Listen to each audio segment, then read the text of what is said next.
सकाळी आपण उठायच्या आधी आई उठते आणि रात्री झोपल्यानंतर आई झोपते. मग आई दिवसभरात किती कामं करत असते, मग आपण तिला मदत करायला हवी की नाही? आता हे बघा, हे भाजलेले शेंगदाणे आहेत. ते आपण तिला सोलून देऊ शकतो. हे आईने भाजलेले, ते आपण पिशवीत घालायचे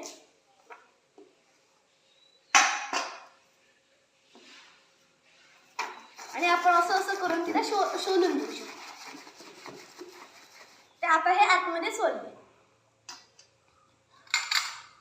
आता हे बघा, आता लिंबू सरबत करायचं असेल तर आपण कापलेलं लिंबू यात ठेवायचं आणि तिला रस करून द्यायचा, म्हणजे ती मग लिंबू सरबत करू शकते.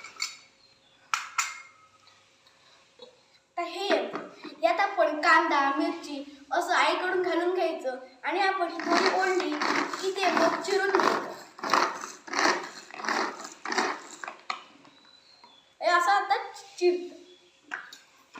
मग आईकडून यात दही पाणी घालून घ्यायचं आणि ही रवीने आपण दही घुसळायचं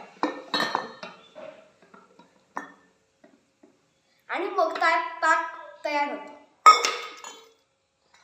दिवाळीत आपल्याला चकल्या करायच्या असतात. मग आपण ह्यात पीठ ठेवायचं आणि हे असं गोल फिरवलं की चकल्या तयार. आता सण आला की आपल्याला श्रीखंडपुरी करायची असते. मग आपण ह्या यंत्रात पिठाचा गोळा ठेवायचा आणि हे असं दाबलं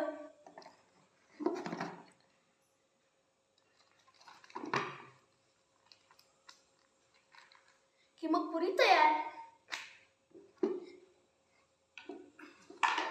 आणि आता पुरी तयार झाली.